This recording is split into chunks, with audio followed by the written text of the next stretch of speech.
Parfait. Donc, la conférence d'aujourd'hui, enfin, l'atelier d'aujourd'hui prend place dans le cadre d'un projet qui s'appelle Digital. Et donc, Digital, c'est un projet cofinancé par Erasmus+,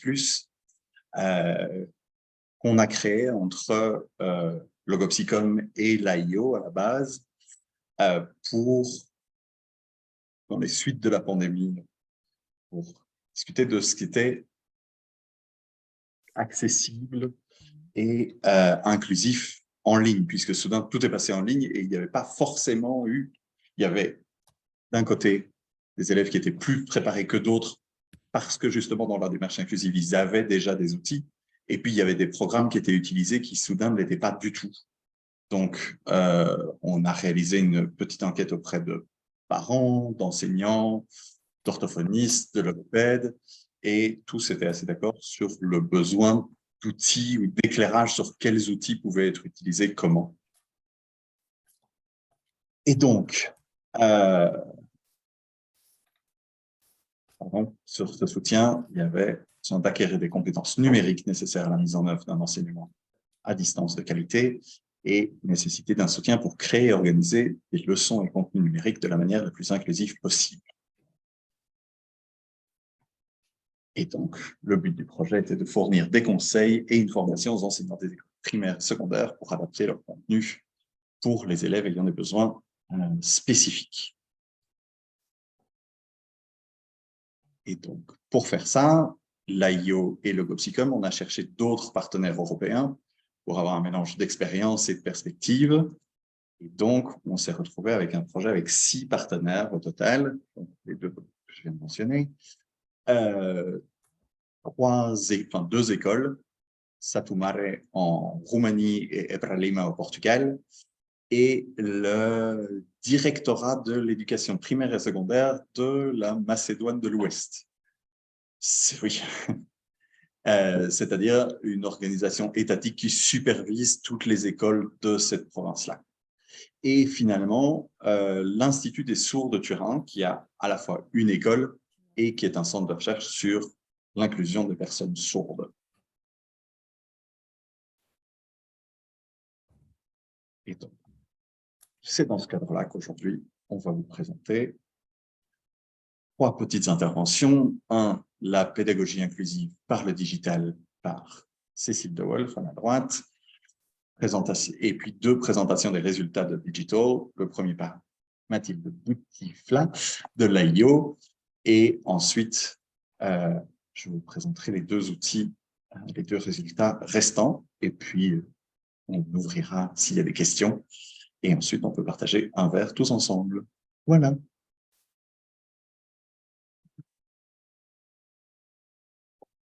Alors, la pédagogie inclusive par le digital, d'abord, je me présente. Donc, je suis Madame de Wolf et je suis responsable du Centre Trajectoire, qui est une équipe multidisciplinaire. Et donc, pas un centre de consultation, mais bien une équipe multidisciplinaire. Donc, en fait, on prend l'enfant dans sa globalité, on prend l'enfant autour de sa problématique de 10. Et donc, si l'enfant, on essaie de voir l'enfant avec le prisme de chaque spécialisation pour ne pas le figer dans son trouble, mais pour le faire avancer. Et donc, à partir de là, cette expérience d'équipe, elle nous amène à avoir des préalables et des discussions autour de l'enfant, mais toujours en partenariat. Parce que on doit pouvoir profiter du numérique pour pouvoir faire avancer l'enfant autour de sa problématique, et sa problématique, on doit la prendre dans un ensemble, et pas simplement, s'il y a un problème de langage, se dire ben, ce problème se limite à ça, s'il y a un problème d'attention, se dire que ce problème se limite à ça, et l'inclure dans une globalité et dans un souci de pouvoir lui donner un maximum de moyens. Alors, pourquoi le numérique? Parce que je pense que il doit y avoir un centre d'intérêt au niveau de l'enfant et que toujours le mettre en échec n'est pas une solution. Pourquoi le numérique? Parce que je pense qu'à un moment, il faut pouvoir motiver l'enfant sur des choses qu'il est capable de gérer, et peut-être mieux que nous d'ailleurs. et parce que chaque moyen technique a des avantages par rapport à la problématique qu'il présente. Alors, les préalables à la mise en place de l'outil informatique en classe, c'est le fait d'avoir pu voir l'enfant dans sa globalité, mais c'est le fait de pouvoir travailler de concert. Et donc, outre le fait de faire passer des tests, dont on pourra parler tout à l'heure, il y a aussi l'importance de l'observation. On peut faire passer 50 fois le même test à 50 enfants différents. On peut avoir la manière dont il va aborder le test, la manière dont il va se comporter restera quand même un des piliers de la mise en place du numérique pour lui. Et il est important d'avoir l'observation de tout le système qui l'entoure pour pouvoir en tirer parti. Parce qu'il n'aura peut-être pas la même attitude en classe qu'il n'aura l'attitude en relation duel lors d'un test ou à la maison où il y a des facilités au niveau langagière, par exemple, ou un monde environnant qui lui permet d'avoir des repères.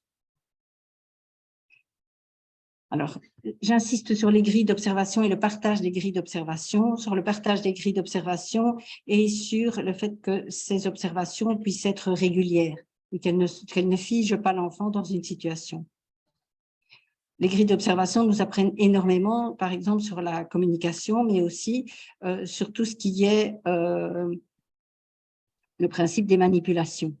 Et dans le numérique, on ne doit sûrement pas oublier le fait que l'enfant, parallèlement au numérique, doit vivre des expériences et vivre ce qu'on appelle le principe d'affordance, c'est-à-dire le principe de pouvoir gérer le monde de manière physique pour pouvoir appréhender l'autre. Alors, en fait, on insiste beaucoup sur les tests qui sont étalonnés dans les troubles d'apprentissage pour pouvoir avoir une idée des domaines qui sont troublés et qui peuvent servir de base à tout ce qui est la mise en place du numérique de façon spécifique. Parfois, des enfants arrivent et on nous dit « Ah, vous savez, il a un trouble de lecture » et quand on observe bien, le trouble de lecture n'est pas vraiment spécifique. Le trouble de lecture va être plus un trouble de repérage visuel, un trouble d'organisation spatiale, plus qu'un trouble de lecture en soi. Et en fait, ce sont des enfants qui peuvent déchiffrer, qui connaissent l'alphabet graphique et la correspondance graphème-phonème, mais qui, dans un ensemble, n'arrivent pas à le repérer. Et donc, tout ça est hyper important pour pouvoir mettre en place le numérique et pour pouvoir l'adapter en fonction du trouble qui est pressenti. Il est important dans le numérique comme en dehors du numérique de respecter la manière d'apprendre de chacun, parce que tous les enfants n'apprennent pas de la même façon et les grilles d'observation vont nous permettre de voir la manière dont l'enfant va appréhender le monde, la manière dont il va gérer une double tâche, la manière dont il va gérer une consigne longue, la manière dont il va appréhender la compréhension. On peut appréhender la compréhension par le visuel, appréhender la compréhension par l'auditif, appréhender la compréhension par le kinesthésique. Et tout ça est important dans l'observation et tout ça serait important aussi dans la mise en place du numérique. Il faut envisager l'élève à problème dans un système relationnel, impliquer vraiment tout le monde qui l'entoure. Ne pas se dire il est dans le numérique, donc les parents ne savent plus s'en occuper, il est dans le numérique, donc de toute façon, il va pouvoir se gérer tout seul. Ce n'est pas le but de l'enseignement numérisé, ce n'est pas le but de ne pas miser sur le relationnel pour pouvoir en fait avoir un ensemble d'éléments qui lui permettent aussi de s'adapter au monde et d'avancer. Alors, l'apprentissage numérique, on le veut dans un projet cohérent parce que de plus en plus, on se rend compte qu'il faut le canaliser. Alors, on a des écoles qui tentent de faire des projets dans le numérique et puis qui n'ont pas la cohérence de se dire, ben voilà, ils apprennent par le numérique, ils ont accès à l'ordinateur parce qu'ils sont dysgraphiques, par exemple, mais lors des interros, on leur dit à ce moment-là, tu peux plus avoir ton ordinateur parce que tu pourrais aller sur Internet ou ça te permettrait d'avoir une autre mise en page que les autres et donc on te retire l'ordinateur. On a connu cette année des enfants qui sont arrivés au CEB, ils ont toujours utilisé l'ordinateur et puis le jour du CEB, ils sont arrivés avec leur ordinateur et on leur a dit, ah bien, malgré le fait que c'était permis, aujourd'hui on te l'interdit parce que on trouve que finalement, après discussion, cet ordinateur va te donner des facilités et ces enfants qui ont été complètement déboussolés par le fait qu'il n'y avait pas de cohérence dans le projet. Alors qu'ils avaient toujours été accompagnés, alors que, en fait, des demandes d'adaptation avaient été faites. Donc, il faut rester cohérent par rapport à l'enfant plutôt que de faire un projet qui finalement n'aboutit pas et le déstabilise plus qu'il ne pourrait le soutenir. Alors ça, c'est vraiment un domaine qui nous tient à cœur, à nous, équipe, c'est profiter de la flexibilité du système. Parce que alors moi, de formation, je suis logopède et psychomotricienne, donc peut-être que je vais regarder les choses de mon prisme de logopède, sans doute, mais je me dis, dans beaucoup d'adaptations, on demande, par exemple, de simplifier les consignes, de les mettre sous forme de plan, de permettre à l'enfant de les visualiser, et c'est vrai, c'est une chose importante. Mais c'est simplement un exemple que je vais donner parce que ça peut se retrouver dans beaucoup d'autres domaines. En fait, quand on lit la construction de la grammaire de Gibbon, on se rend compte que si on reste dans un stade d'explication qui est simplement propositionnel, en fait, les questions qu'on va pouvoir poser à l'enfant resteront toujours des questions de où, quand, comment, pourquoi, mais jamais de pourquoi, de jamais à cause de jamais d'inférence. Et donc, si l'enfant a la possibilité d'avoir des présentations plus simples, il faut progressivement, en collaboration avec le reste de son entourage, pouvoir se dire, maintenant, il est à un stade où on peut avancer et ne pas le laisser dans ce stade systématiquement, d'avoir des repères visuels, d'avoir des repères qui sont limités, alors que le numérique nous offre la possibilité de mettre des couleurs, la possibilité de mettre des mots en gras, la possibilité d'utiliser des mots liens qui vont finalement être mis en évidence et pouvoir lui permettre d'accéder à un autre niveau du langage, à un autre niveau de compréhension. Et donc, dans tous les domaines d'apprentissage, il est important de pouvoir savoir l'évolution et vers où on veut amener l'enfant et pouvoir profiter de la flexibilité du système pour pouvoir avancer. Collaboration avec l'équipe éducative, tout le temps, pouvoir travailler avec eux pour ne pas mettre l'enfant en double tâche, pour ne pas mettre l'enfant parfois même en triple tâche, et pour pouvoir avancer et profiter de la flexibilité du système. On peut collaborer aussi en se disant, on peut préparer des fiches, on peut utiliser des fiches, on peut aussi compter sur les parents, le nombre de parents qui viennent en rééducation et qui préparent par avance la présentation de certains cours et autres. Ça peut être utilisé du moment qu'on est partenaire et du moment qu'on est dans la volonté de faire avancer l'enfant par rapport à sa problématique. Collaboration avec la famille, c'est vraiment ce qui est nécessaire pour nous. Ne pas se dire l'enfant apprend par le numérique, je ne suis pas capable d'y accéder, parce que on peut faire en sorte que la famille devienne partenaire, que la famille puisse gérer aussi la manière d'aborder les cours sous forme informatique et on peut leur permettre de participer aux rééducations, par exemple, pour qu'ils puissent avoir accès à l'outil et pouvoir soutenir leur enfant comme on le soutiendrait avec un papier crayon, dirais-je.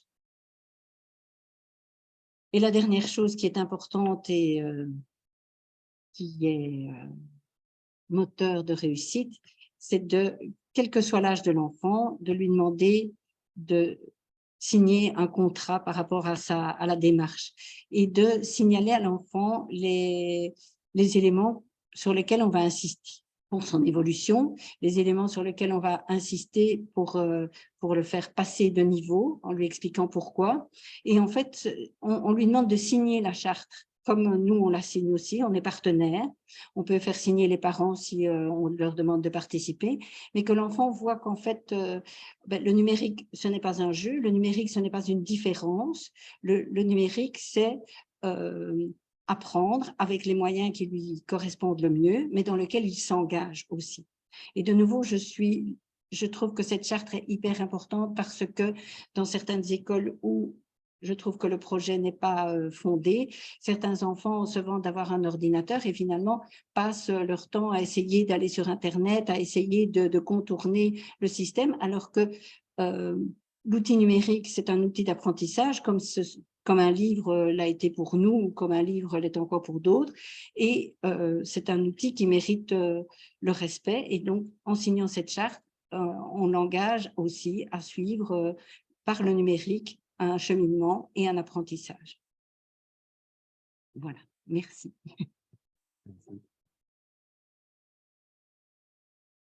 Bonjour, du coup, je reprends les présentations. Donc, moi, je fais partie de l'Association pour l'innovation en orthopédagogie. Donc, c'est une association qui est en lien direct avec le service d'orthopédagogie clinique de l'Université de Mons. C'est pourquoi aussi on se trouve ici aujourd'hui. Et je vais vous présenter, du coup, une partie des livrables qui ont été élaborés dans le cadre du projet Digital. Et je vous montrerai aussi, du coup, le site, parce que toutes les ressources que je vais vous présenter se trouvent sur ce site internet-ci. Donc, le lien est ici au-dessus, hein, digital-project.eu.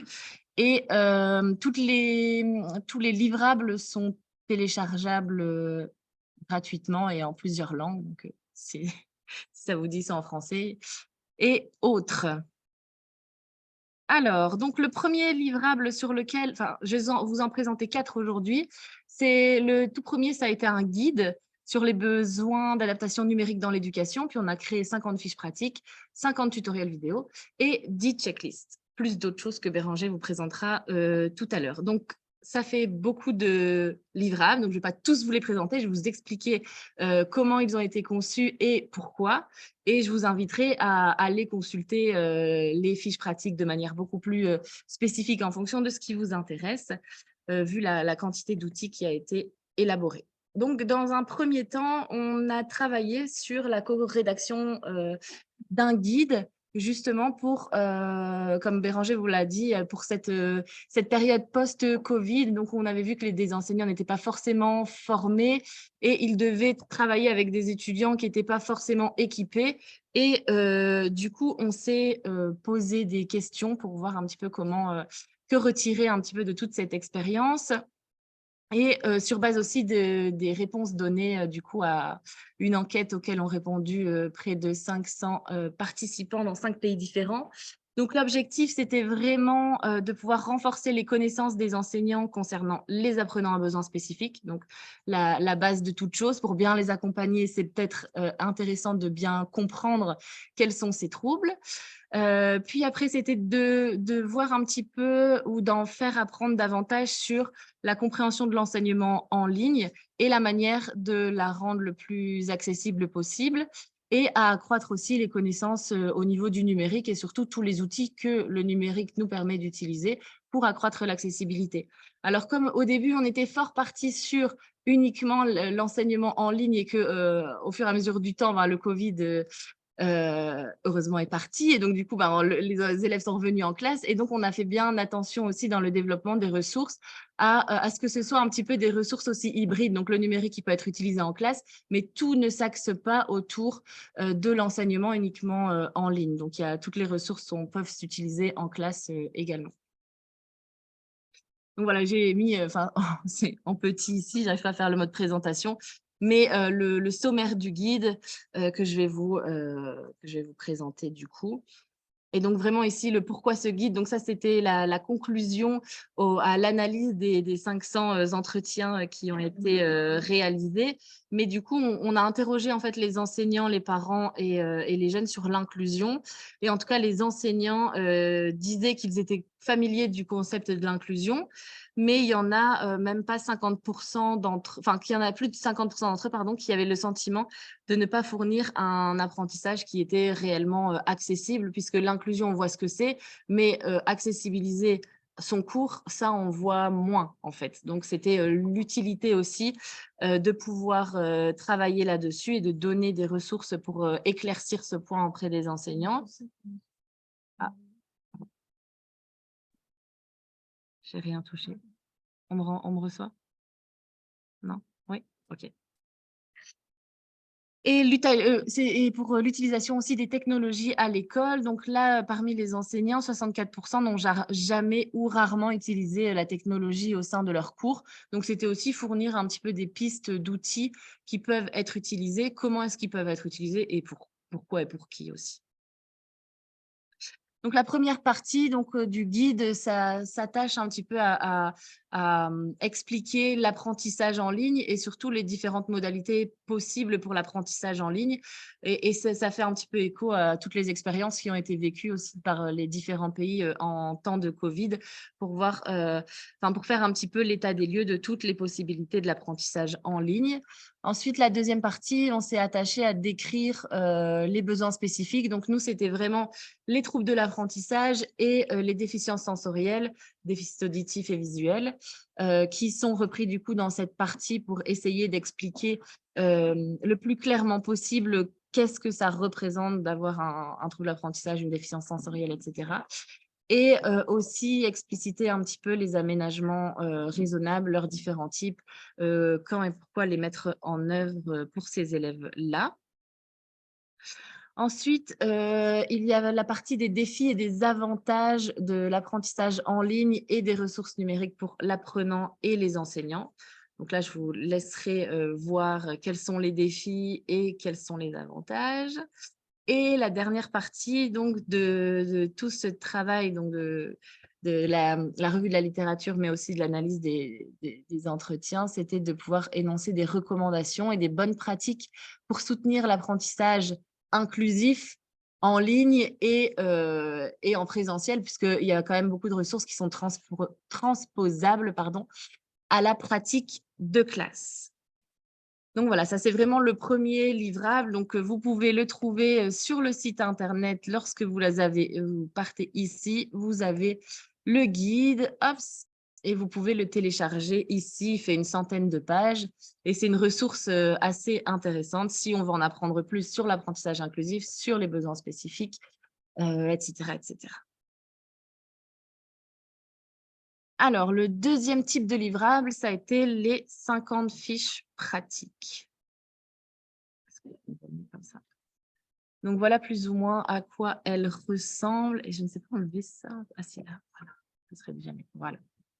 Donc, 50 fiches pratiques. L'objectif, vraiment, là, c'était de créer des livrables qui soient eux-mêmes aussi accessibles pour les enseignants, donc qui donnent un petit peu envie de s'y attarder. Donc, on a beaucoup de bouquins qui parlent de l'accessibilité ou des troubles d'apprentissage ou des déficiences sensorielles. Mais bon, là, c'était vraiment de résumer l'information en une page recto verso avec des couleurs, etc. Et une structure assez commune où on vient présenter l'outil, la technique qui fait l'objet de la fiche, l'expliquer pratiquement, donner un exemple et donner des ressources pour vraiment déjà que l'enseignant, lorsqu'il se saisit de cette fiche, comprenne le principe, en comprenne les principes pratiques également et surtout sache si ça pourrait être utile pour lui dans sa classe, est-ce que c'est faisable, envisageable et pourquoi ça l'est ou ça ne l'est pas. Alors, ces 50 fiches ont été scindées en 3 grandes thématiques. Donc, elles vont aborder, les fiches de la première thématique vont aborder les contenus écrits, les deuxièmes, les pratiques pédagogiques et les contenus multimédia. Oups.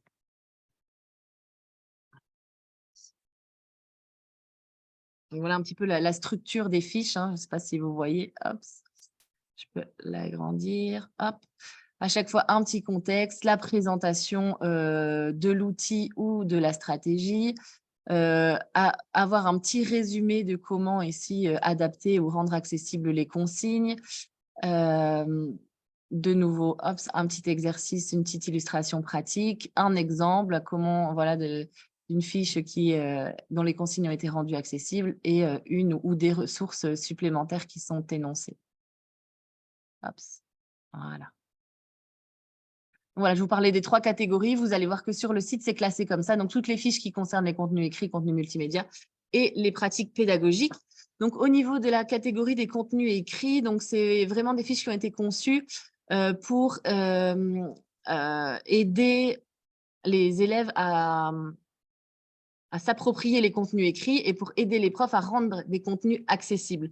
Donc, c'est vraiment l'ensemble, voilà, quand on parle de contenu écrit, c'est des deux niveaux, s'approprier des contenus écrits et rendre des contenus écrits accessibles.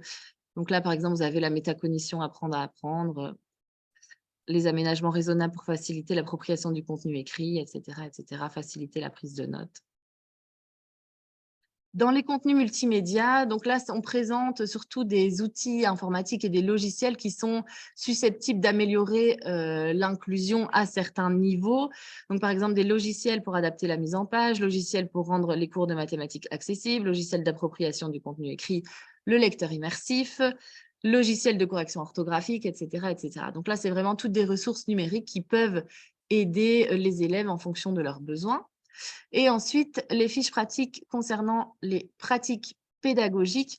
Donc là, c'est vraiment quelles sont les pratiques, les conseils qu'on peut donner au niveau de l'organisation de la classe et au niveau des pratiques pédagogiques pour rendre un cours le plus accessible possible, même dans son organisation, pas que dans les supports. Donc là, on a des fiches qui reprennent, par exemple, l'enseignement explicite, les approches multisensorielles, la méthode d'évaluation et de feedback, la conception universelle des apprentissages, etc. Donc ça, c'est toutes des pratiques qui sont susceptibles aussi de soutenir l'inclusion des jeunes à besoins spécifiques au sein des classes. Donc voilà, donc là, c'est vraiment ces fiches synthèse, donc une page recto verso, le but de vraiment donner une idée précise du concept ou du logiciel. Mais du coup, pour aller plus loin, donc imaginons qu'il y a certaines fiches qui vous tapent dans l'œil, mais vous aimeriez bien aller un petit peu plus loin pour savoir, OK, le lecteur immersif, ça a l'air d'être intéressant, mais comment concrètement je peux le mettre en œuvre, ou est-ce que moi j'y ai accès sur mon ordinateur, est-ce que je dois télécharger quelque chose d'autre ou pas? Et donc pour ça, on a créé les 50 tutoriels vidéo. Donc là, c'est un autre support aussi, hein, soyons inclusifs dans la proposition des supports, mais qui sont parfois plus accessibles aussi, donc de pouvoir visionner concrètement la fonctionnalité d'un logiciel, ou alors l'explication aussi d'une technique, d'une pratique. Il y en a qui vont préférer le regarder en vidéo, d'autres l'avoir en support écrit. En tout cas, voilà, le support est double. Et là aussi, vous retrouvez l'ensemble des tutoriels vidéo sur le site Internet. Enfin, il vous envoie du coup sur la chaîne YouTube qui comprend les 50 vidéos. Et donc là, vous allez voir que ces 50 vidéos, elles présentent soit un outil informatique ou un logiciel susceptible d'améliorer l'inclusion, ou alors une technique. Hein. On a aussi l'explication de l'enseignement explicite, de l'accessibilisation des consignes, etc. Donc, c'est un support pour expliquer aussi autrement ce qui est dit dans les fiches pratiques. Je vous propose du coup de visionner ensemble une vidéo. Il y en a 50, donc j'en ai choisi une comme ça. Donc, sur le lecteur immersif. Hops. Alors.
Hello, how are you?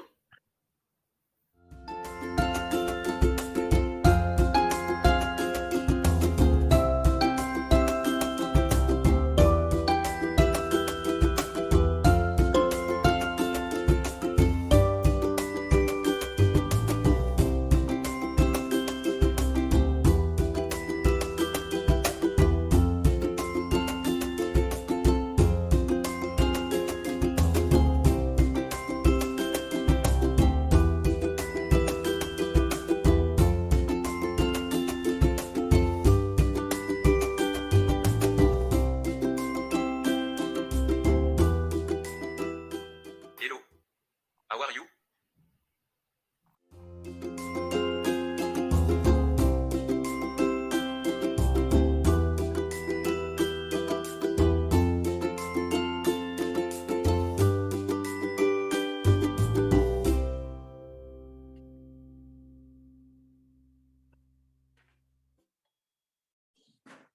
Voilà, typiquement, hop, le partage. Je mets OK.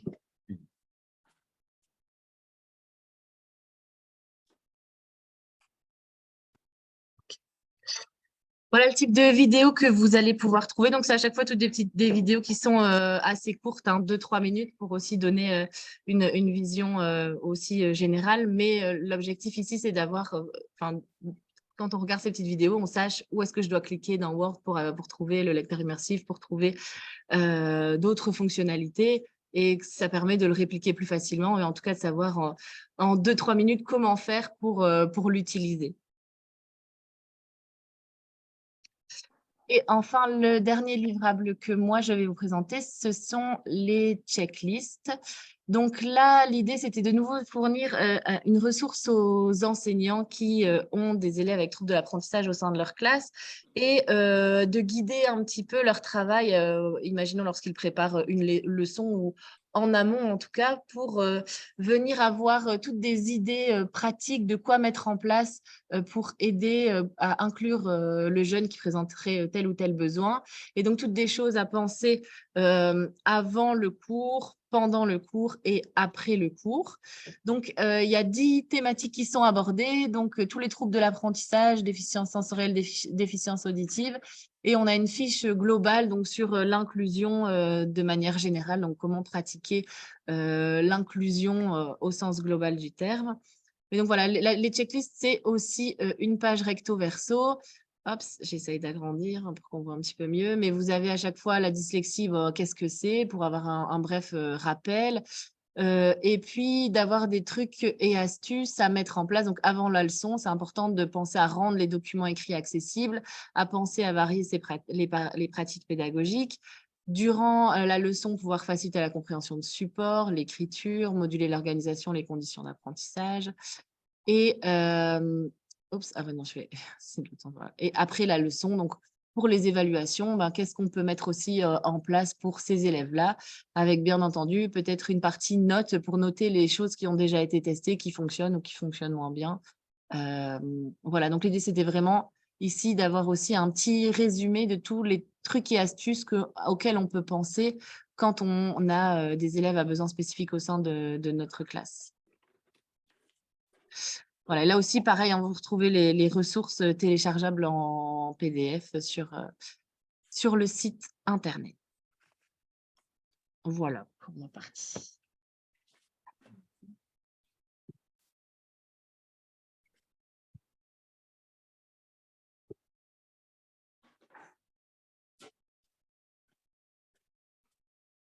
Très bien. Continuons donc le tour des livrables. En plus de tout ce que Mathilde vous a présenté, il y a 2 livrables restants, la boîte à outils. Et donc, à l'intérieur de cette boîte à outils, l'idée vient qu'il y ait toute une enquête de School Education Gateway, donc un des gros portails européens au niveau scolaire. Et une des constatations principales de cette enquête auprès des enseignants, c'était qu'il y avait un manque flagrant de listes et d'outils à utiliser pour l'apprentissage en ligne.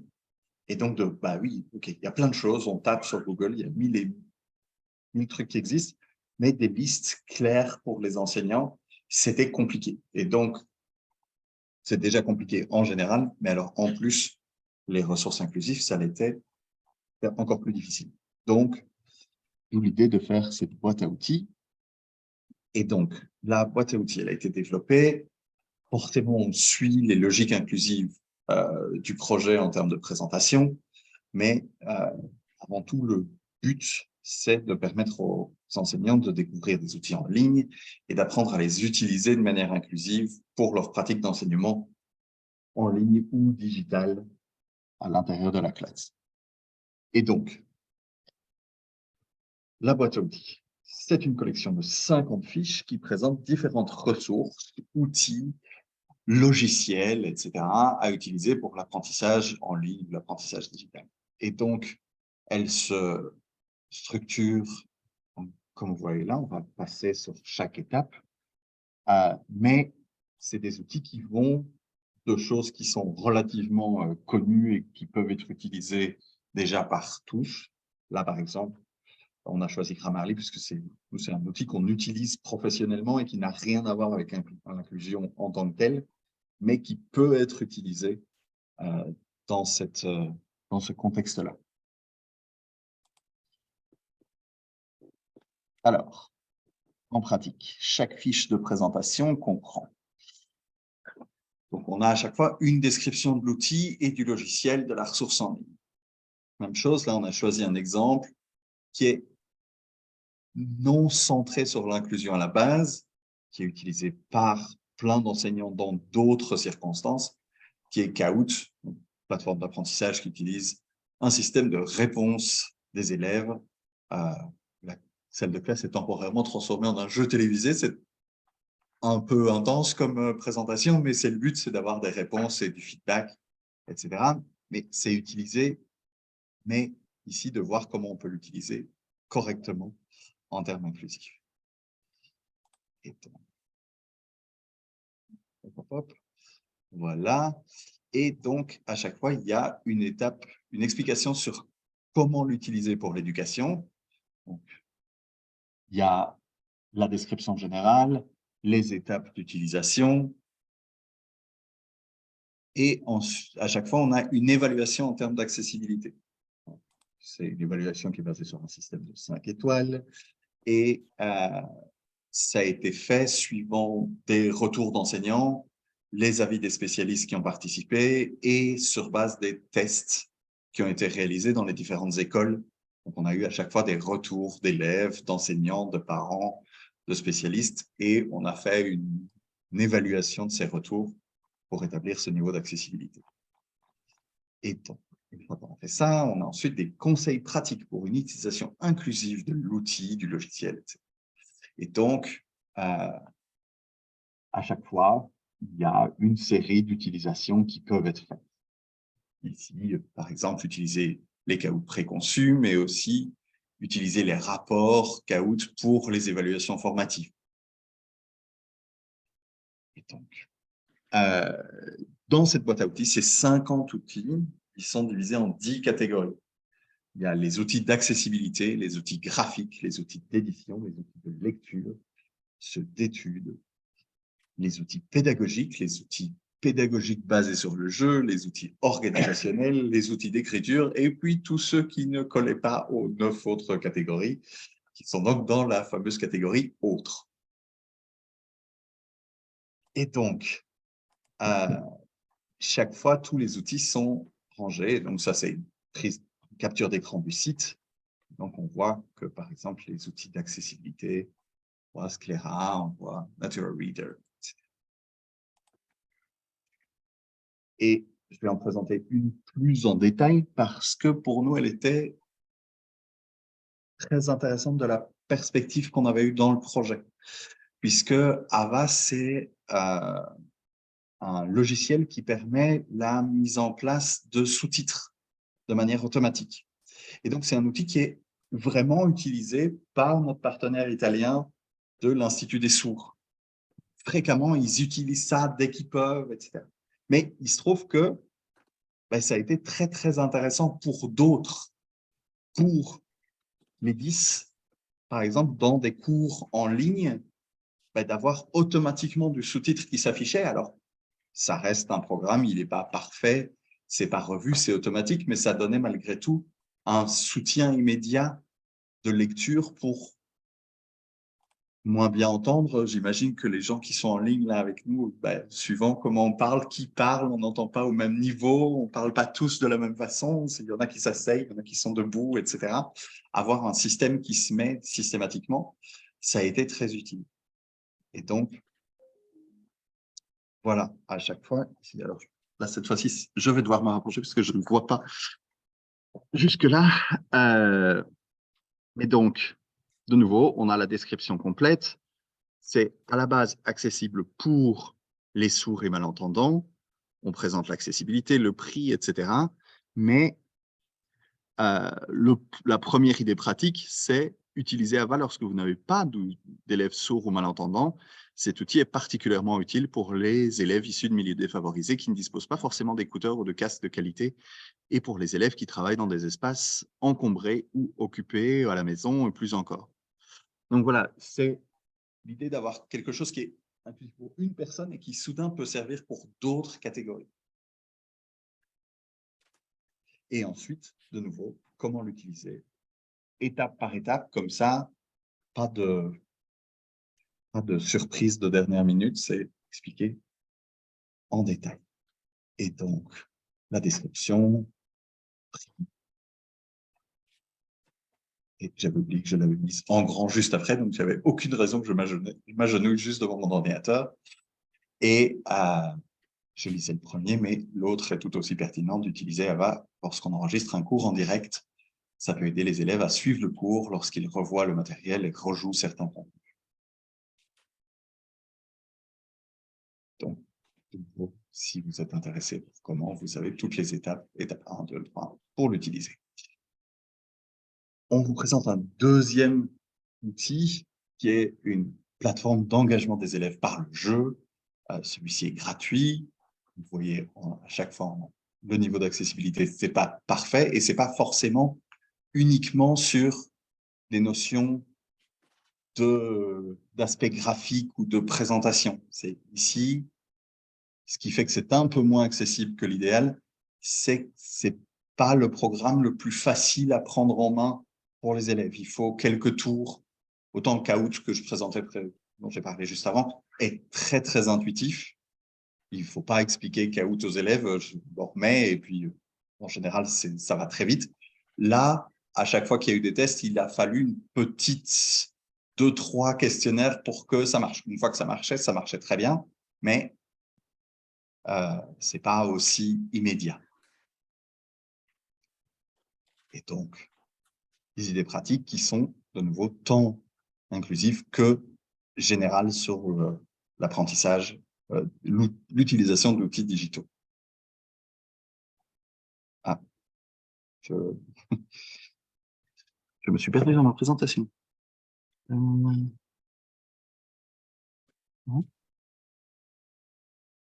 Voilà, je ne sais pas ce que j'ai fait. Voilà, et donc, de nouveau, comment l'utiliser. Donc, après avoir eu toutes ces ressources, le guide, les vidéos, la boîte à outils, les fiches pratiques, etc., on a terminé le projet par des fiches de travail. Donc, les fiches de travail, elles ont été créées pour les enseignants dans le but de les former à la création de matériel accessible, en mettant en œuvre des informations provenant de tous les autres produits et livrables de Digital. C'est des conseils issus des fiches d'adaptation pratique, des ressources de la boîte à outils, des tutoriels vidéo, des checklists d'adaptation, etc. Ah.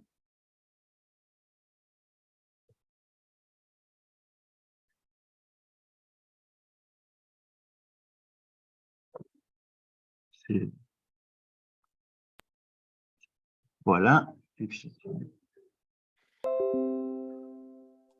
Oui, puisque c'est le dernier qui doit être mis en ligne pour le moment. C'est ça. On a fait les corrections et ça doit arriver. Mais donc, les fiches de travail, l'idée, c'est par exemple de permettre aux enseignants d'adapter eux-mêmes un texte non adapté, à la fois en termes de contenu et de format, de réaliser une tâche sur l'un des outils proposés avec des instructions étape par étape sur base de ce qu'ils ont appris. Donc, tout ce qui était avant, particulièrement les checklists, sont utilisés comme matériel d'appui pendant les tests. Donc, ces fiches, c'est ce que je disais, le but, c'est d'aider les enseignants à se familiariser avec les méthodes d'adaptation, parce que c'est bien de leur donner des checklists, c'est bien de leur donner du matériel, mais là, c'est leur permettre de faire l'étape par eux-mêmes, sans qu'ils soient complètement par eux-mêmes, c'est-à-dire d'être suivis dans l'utilisation. Et donc, voilà, exemple, les catégories des fiches. J'ai le titre, par exemple, séquencer les consignes, qui renvoie aux fiches pratiques et qui renvoie aux outils présentés. Donc, par exemple, là, séquencer les consignes, ça se faisait référence à la fiche pratique numéro PP38 qui est disponible ailleurs, et ça renvoie aux outils présentés, donc ça renvoie à Canva, à OneNote, et ensuite on a des instructions, donc pour chaque instruction, séquencer les instructions pour guider explicitement les élèves dans l'exercice. Des rappels, de tout ce qui a pu être écrit avant, et des mises en contexte. Là, une des fiches, c'est sur le contenu multimédia. Donc, il y a tout en une fois pour faire son propre contenu avec plusieurs types de situations, plusieurs références. On a les outils qui sont au-dessus avec, de nouveau, Canva, Genially, OneNote, DisVocal et la fiche pratique à laquelle ça se réfère. Et deuxième présentation d'une des fiches, la théorie des couleurs pour choisir les couleurs les plus adaptées. Pour utiliser les couleurs complémentaires pour les personnes présentant une déficience chromatique, mais simplement de leur proposer, là, de vraiment poser des questions. Réfléchissez à quelles sont les combinaisons de couleurs les plus visibles, l'arrière-plan avec la police, etc., lesquelles vous devriez utiliser, et l'utilisation d'un fond et un motif est-elle conseillée? Pourquoi est-ce que vous allez en utiliser une? Et donc, et des exemples. Donc, identifier les problèmes liés au contraste suivant. La première, ça va. La deuxième, ça va plus trop. Et la troisième, ben, ça va plus du tout. Sur cet écran-ci, on ne le voit absolument pas. Donc, est-ce un bon contraste, etc. Même question. Et donc, ce qu'il faut faire et ce qu'il faut éviter lors des choix de couleurs, et donc de montrer 4 exemples de couleurs. Le premier qui est un peu compliqué, le deuxième, ça va, le troisième, ça va, et le quatrième qui est, de nouveau, complètement invisible sur une projection.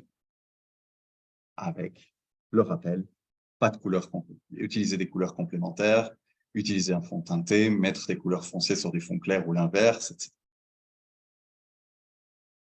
Et de nouveau, de présenter des textes et de poser la question aux enseignants qui l'utilisent de comment est-ce que vous adapteriez ça pour vos élèves avec des besoins spécifiques. Voilà, c'est l'ensemble des productions qu'on a eues dans ce projet-là. Alors, ça fait beaucoup de fiches, beaucoup d'éléments dans tous les sens, mais comme tout est lié, ça permet vraiment d'aller prendre un bout et de pouvoir le suivre et de comprendre dès le départ ce qui peut être utile, de voir les outils qui existent, parce que c'est ce que je disais précédemment, avoir des outils digitaux, il y en a tout plein, avoir une sélection de 50 et commencer à chercher à partir de ces 50 si on veut aller plus loin, c'est tout de suite beaucoup plus facile. Et on a vraiment fait pour que tout soit guidé pas à pas jusqu'à l'utilisation. Et on finit par ces fiches d'exercice, ces fiches de recommandation sur la fin pour pouvoir se mettre dans le bain par soi-même. Voilà, c'était la présentation de tout ce qu'on avait fait dans Digital. Merci beaucoup.